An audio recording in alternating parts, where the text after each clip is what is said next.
Hello everyone and welcome back to Solasta Crown of the Magister. Last time we came into this large and intricate building, we poked through laboratories and libraries and collected various bits of loot, and now, having exhausted all other directions, we have this gateway and long ominous path ahead. So let's take the whole party. I think we can drop out of cautious for now. Let's stay on guard. There is no visible lock. The door cannot be opened. Okay. What's that? There you go.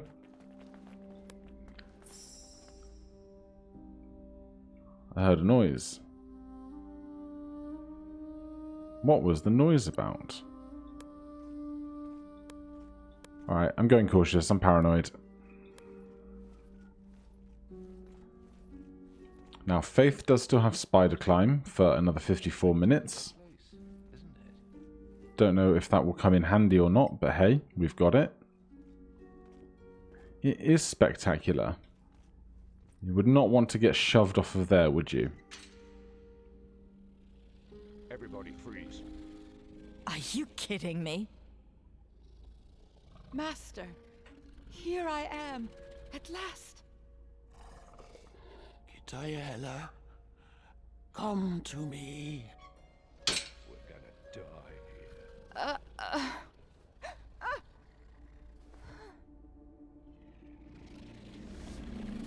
Welp. What's going on here? I have tried for years to open that door, and here you are, an answer to my prayers. It would almost lead me to believe in the benevolence of the gods, albeit my very existence proves otherwise.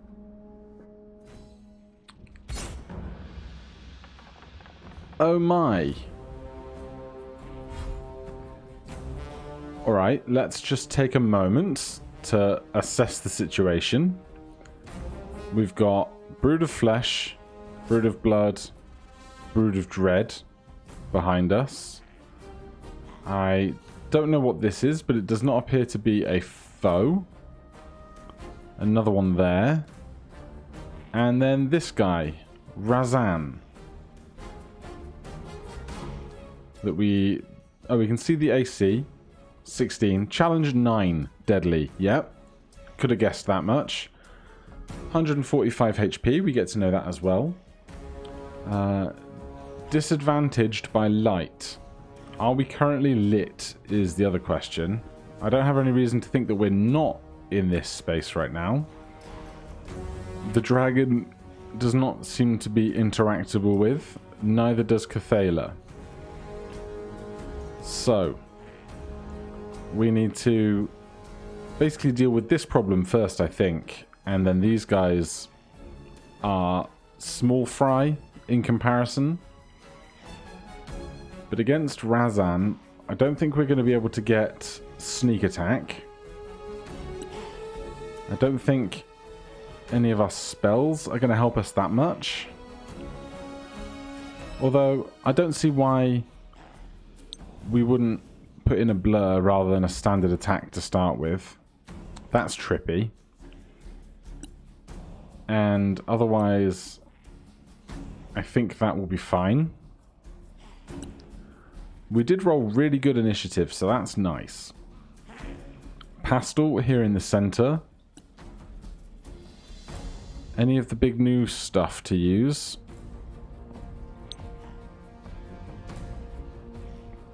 Possibly. But I think...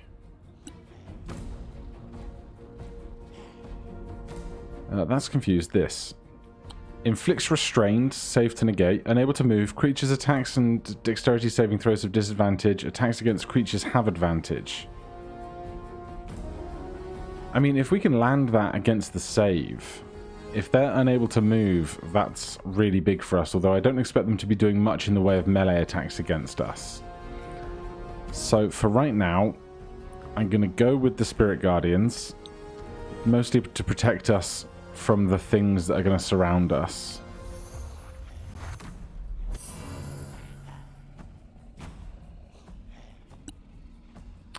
Then for Kite, we're not going to be able to melee attack him while they're up there. So immediately I'm going to go in with Channel Divinity to one target, deal 2d6 plus Paladin level fire damage, setting it on fire.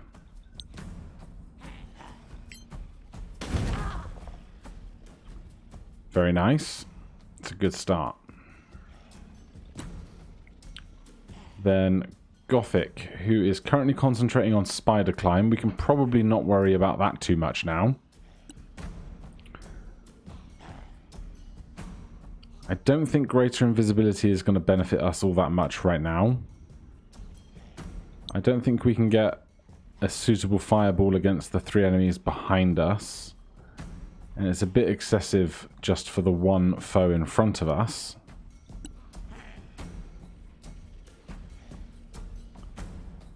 But otherwise, I don't really know what I fancy using.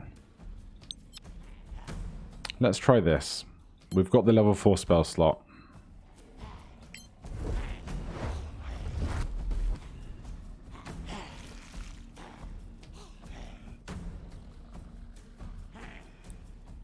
Don't tell me he wasn't in that space and that he did not get afflicted by that spell. Because I'm going to be mad if that's the case.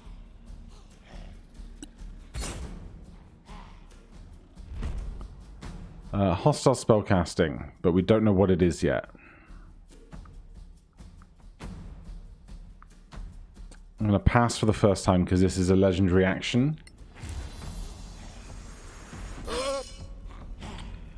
We all succeed against the slow spell. That's great.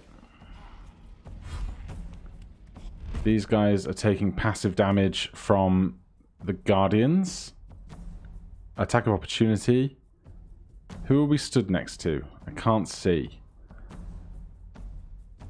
I'm going to pass on the attack of opportunity because I'd rather use my reaction to help defend allies. There you go, block. Because we only get one reaction per turn.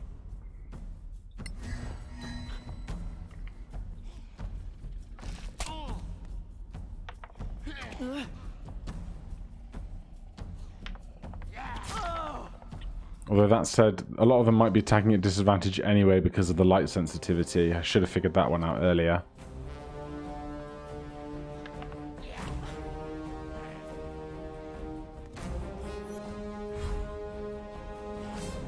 Alright, back to the top.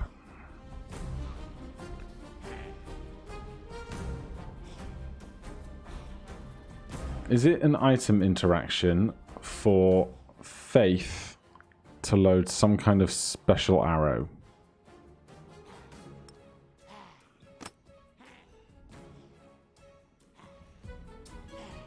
Oh, okay, we can load the arrow, but we can't change to our bow and arrow now. Fine.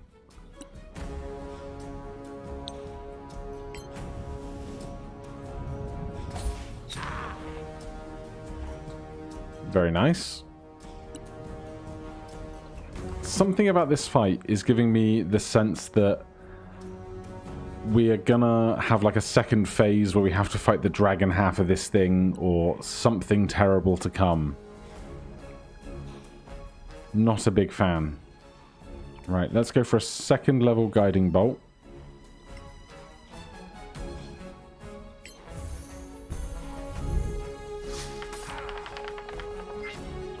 That is a massive crit. Jeez.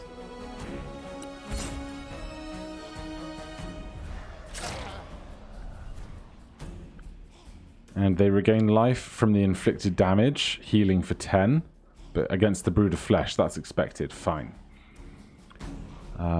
What does the paladin want to do here? Neutralize poison, cure disease, lay on hands, divine sense. And our aura's already in place. That's fine. Don't need to worry about that.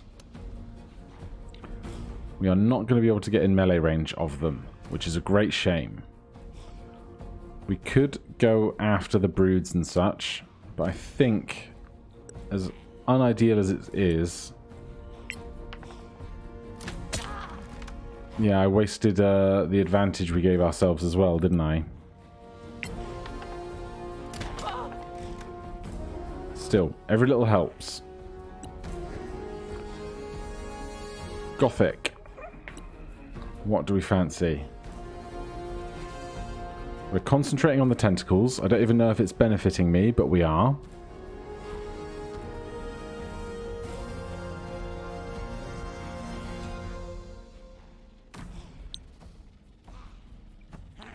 Let's deal some damage over here.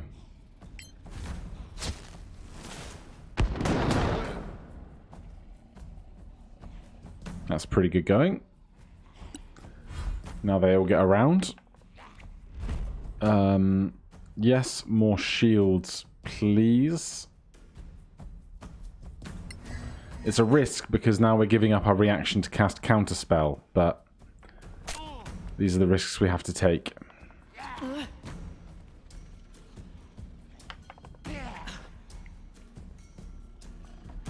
It seems like Razan isn't actually taking any kind of actions on their turn, which is peculiar.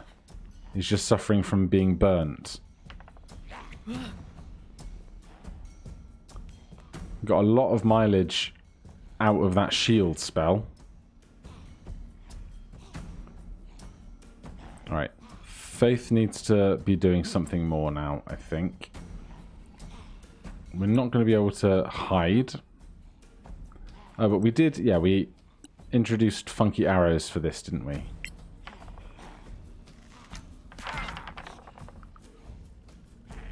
Oh yeah, that will that'll do something to you. They were resistant to a bunch of it, but hey, I think we rolled double crits there and all.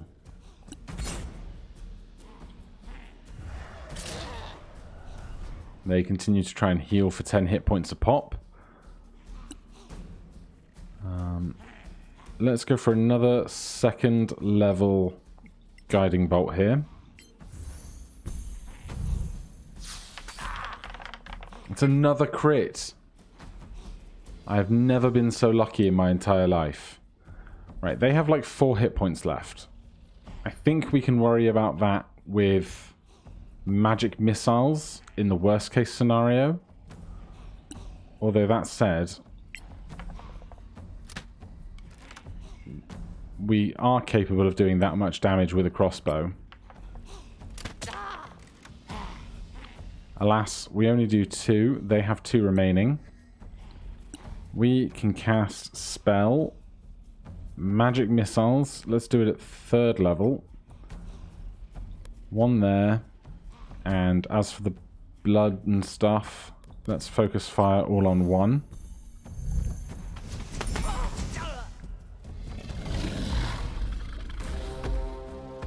Yeah, I was worried about this.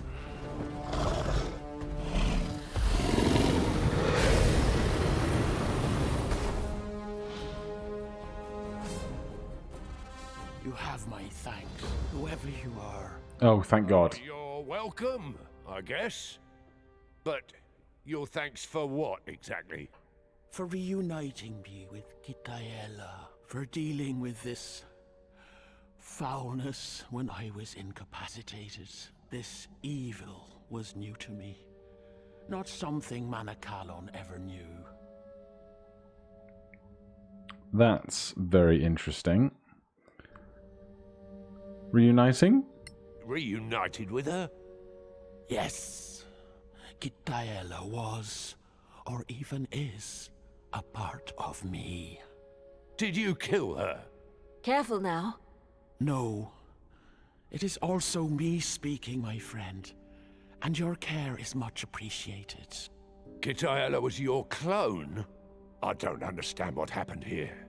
Kitaela was a last-ditch contingency. One I didn't truly think I would ever need. A vessel for my knowledge and memories. But how did she awaken? 1,000 years after the cataclysm? The revival process was tied to an ambient level of mana. Very high-level magic, then. One of the secrets of the Arcanium, yes. And you were incapacitated? Incapacitated? Yes. The merging process takes time. Time during which I was almost helpless. You never met such a creature before? No. Manacalon, for all its faults, revered life. This was a negation of life, an abomination. Manacalon? Are you one of the... Adrastea, the prudent shield, master of abjuration, in your debt and at your service. Ah, You were sick. At the Battle of the Rift? Yes. And there I must apologize for Kitaela's misconceptions. Misconceptions? Yes. She was created with an elven personality and carried certain prejudices. Oh, that. The Empire wasn't kind to other races. The humans surprised you, it seems. Yes. Such bravery, such defiance. They all came together to save Solasta. The Golden Cavalry charging and breaking the lines of the Sor Akath. The Iron Legions and the shield wall of the dwarves. Holding the enemy at bay, flank to flank.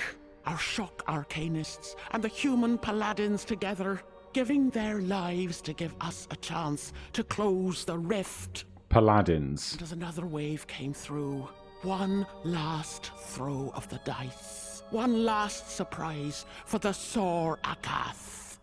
What was it? Casenax had us walking Solasta in elven form for so long. But at this moment, we resumed our true forms to secure the rift for a few crucial moments, buying time with our lives in a furnace of magic and steel, so Casenax could finish his ritual. With the gems. Take it, old friend, once again. Old friend? I feel your spirit in the crown, Casenax. The Magister is still in the crown? Enough talk of the past. Please accept these few tokens of my gratitude. I must rest now. I foresee one last flight when the need is greatest, and for that, I will need all my strength. Use my gate freely. I believe you know how. We shall meet again before the end. But before you take your leave, if you would be so kind, this creature you forced to flee still plagues my grounds with his minions. Would you deal with them and free their prisoners, as a courtesy? We owe you that much. Thank you, Master Adrastea.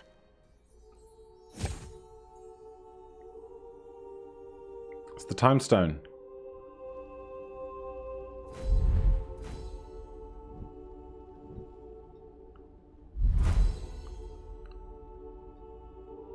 Right.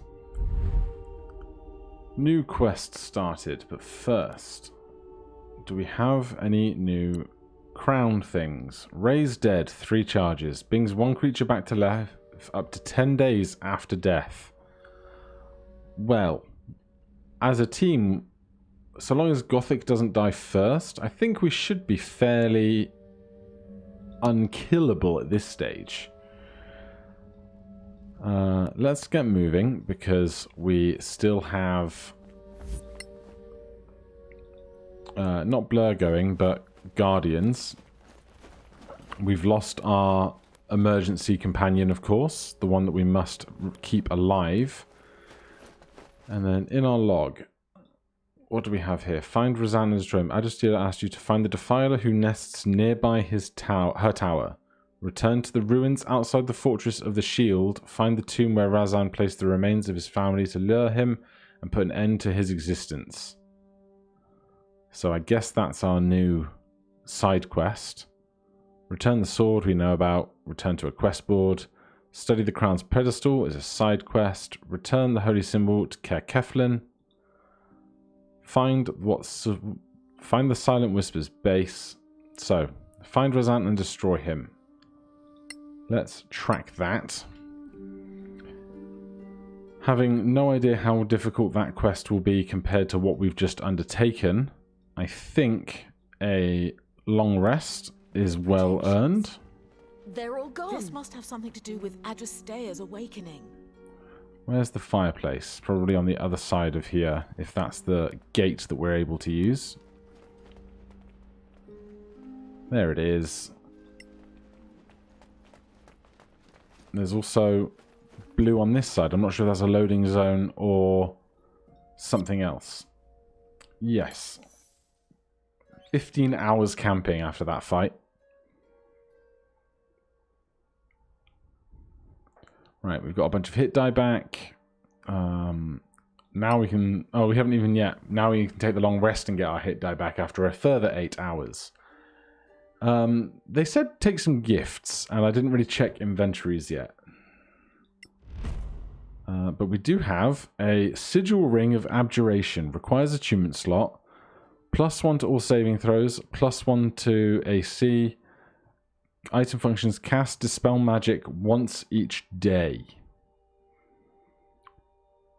Doesn't say that it has to be a particular spellcaster or anything in order to wield this. But the question becomes, who would really benefit from +1 AC and +1 to all saving throws most? Obviously, Gothic is going to have the lowest AC, given that he's the spellcaster of the group. Can we check... No, can't check the party in this screen. Oh, we can do it from this screen, though. So, AC 17. Oh, we can't check these either. Oh, there we go. 17. Nope, still won't let me change. Alright, game. You win.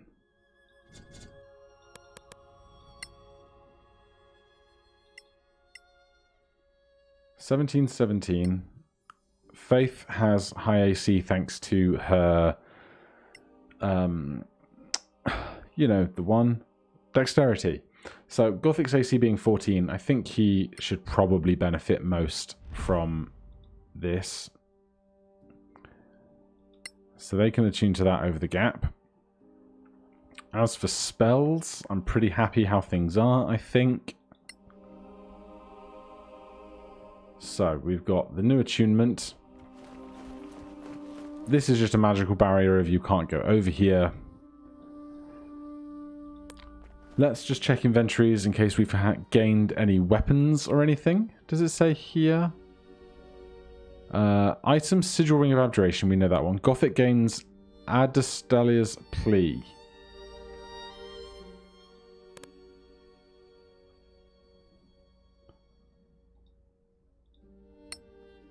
Friend, as you must remember, I asked for your help to cleanse the surroundings of my tower for this undead creature you call a defiler. My modest divination powers taught me that this creature's name is Razan Hollerant. It has established his home in the underground tunnels beneath the ruins outside, yet you may be able to draw him out of hiding, though only at night. If you open inside a tomb inside one of the buildings, apparently he brought the remains of his deceased wife and children to rest there. It would appear the creature might have had a soul after all, although I understand he sacrificed his family for eternal life. Such a crime cannot remain unpunished, therefore, as ruler of this land, I hereby grant you license to put an end to his very existence of this foulness in my name. Truly yours, Adristea Emplis Appius. Okay, so I remember outside there was a sarcophagus in one of the buildings, so long as it is nighttime, which it currently is not, it's the middle of the day. But so long as it is nighttime later, we should be able to go outside and achieve that. So we'll wrap this up here for now, and then next time we'll go back downstairs and see about ridding this place of that foul curse. Thank you ever so much for watching. If you're enjoying this series, please do consider liking or subscribing. It really means a lot to me. If you have any questions or comments, you can put them down below. Otherwise, thanks ever so much for watching. I'll see you in the next one. Cheers.